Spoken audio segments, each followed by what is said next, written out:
Hi friends, നമുക്കിന്ന് paneer cutlet എങ്ങനെ ഉണ്ടാക്കാമെന്ന് നോക്കാം. അതിന് വേണ്ടിയിട്ടുള്ള ഇൻഗ്രീഡിയൻസ് ഈ ലിസ്റ്റിൽ കൊടുത്തിട്ടുണ്ട്.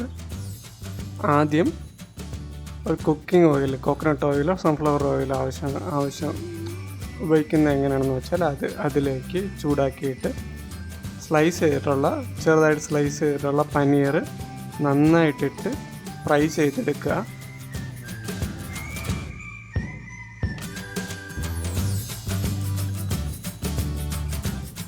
അതൊരു ബ്രൗണിഷ് യെല്ലോ കളർ ആകുമ്പോഴത്തേക്കും മാറ്റി വയ്ക്കുക.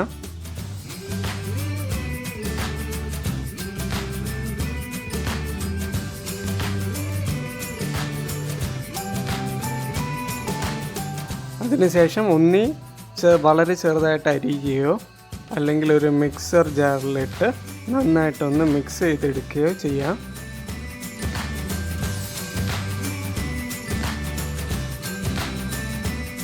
എന്നിട്ട് പനീർ നന്നായിട്ട് മിക്സ് ചെയ്തെടുത്തതിന് ശേഷം അത് മാറ്റി വയ്ക്കുക.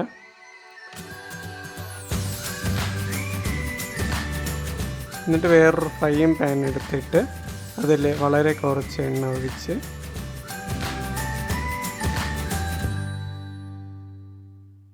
അതിലേക്ക് ആവശ്യത്തിന്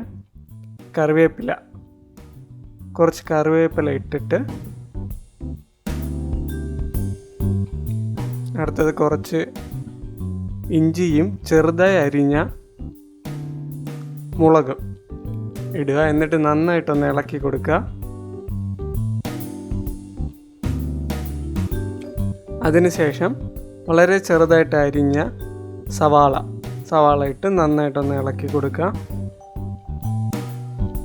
പിന്നെ ആവശ്യത്തിന് ഉപ്പ് ഇടുക.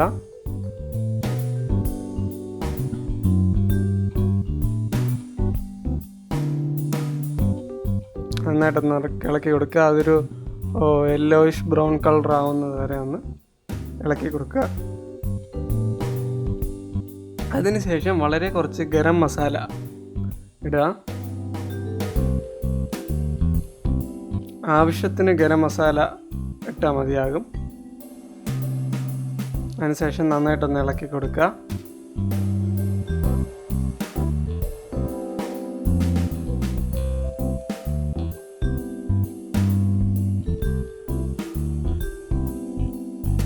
നന്നായിട്ടൊന്ന് ഇളക്കി കൊടുത്തതിന് ശേഷം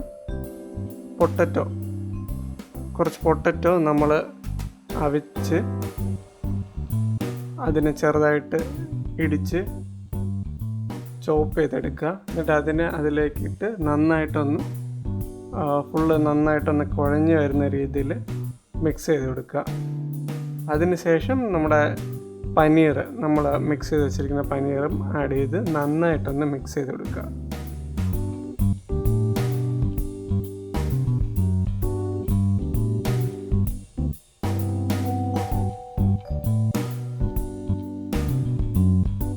മിക്സ് ചെയ്തതിന് ശേഷം നിങ്ങൾക്കിപ്പോൾ എരി കൂടുതൽ വേണമെന്നുള്ളവർക്ക് കുറച്ച് ചില്ലി പൗഡർ ഇടാവുന്നതാണ്. അപ്പോൾ അഥവാ എരി കുറച്ച് മതി എന്നുള്ളവർക്ക് നമ്മൾ നേരത്തെ ഇട്ട ഗ്രീൻ ചില്ലി മതിയാകും. അതല്ല കൂടുതൽ വേണമെങ്കിൽ കുറച്ച് ചില്ലി പൗഡർ ഇടുക. നന്നായിട്ടൊന്ന് മിക്സ് ചെയ്തതിന് ശേഷം കുറച്ച് എടുത്തിട്ട് ഒരു ചെറിയൊരു ഉരുളകളായി ഉരുട്ടി അതിന് നമുക്ക് ഇഷ്ടമുള്ള ഷേപ്പിലോട്ട് ഡിസൈൻ ചെയ്തെടുക്കാവുന്നതാണ്. അപ്പോൾ നമ്മൾ റൗണ്ട് ഷേപ്പാണ് ചെയ്യുന്നത്. റൗണ്ട് ഷേപ്പിൽ ഡിസൈൻ ചെയ്ത് വയ്ക്കുക.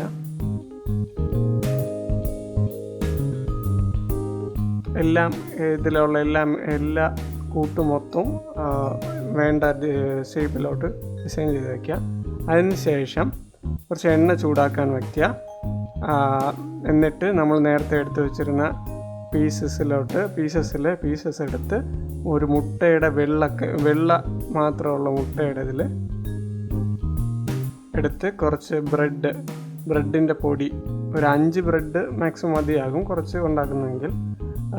ബ്രെഡ് എടുത്തിട്ട് നന്നായിട്ടൊന്ന് ഈ മുട്ടയുടെ വെള്ളക്കരുവും ബ്രെഡുമായിട്ടൊന്ന് നന്നായിട്ട് മിക്സ് ചെയ്തെടുക്കുക. ഇപ്പോൾ വെജിറ്റേറിയൻസിന് മുട്ട ഉപയോഗിക്കേണ്ട എന്നുള്ളവർക്ക് ഈ ബ്രെഡും ബ്രെഡും നമ്മുടെ മൈദ മാവ് വെള്ളത്തിലാക്കി നന്നായിട്ടൊന്ന് എടുത്തിട്ട്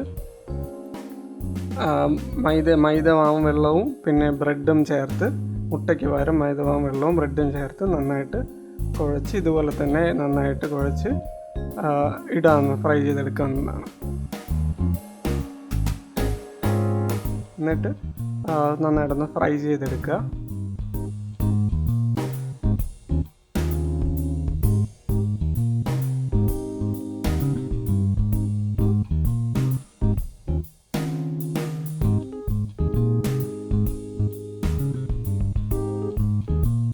നന്നായിട്ട് മറിച്ചൊക്കെ ഇട്ട് നന്നായിട്ടൊന്ന് ഫ്രൈ ചെയ്തെടുക്കുക.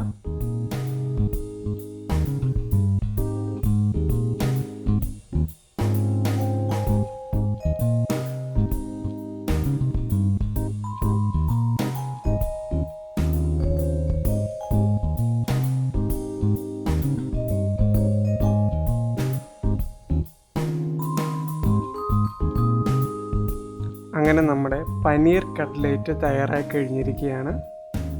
ചൂടോടെ തന്നെ ടൊമാറ്റോ സോസോ ചില്ലി സോസോ ഉപയോഗിച്ച് കഴിക്കുക. Thank you for watching guys.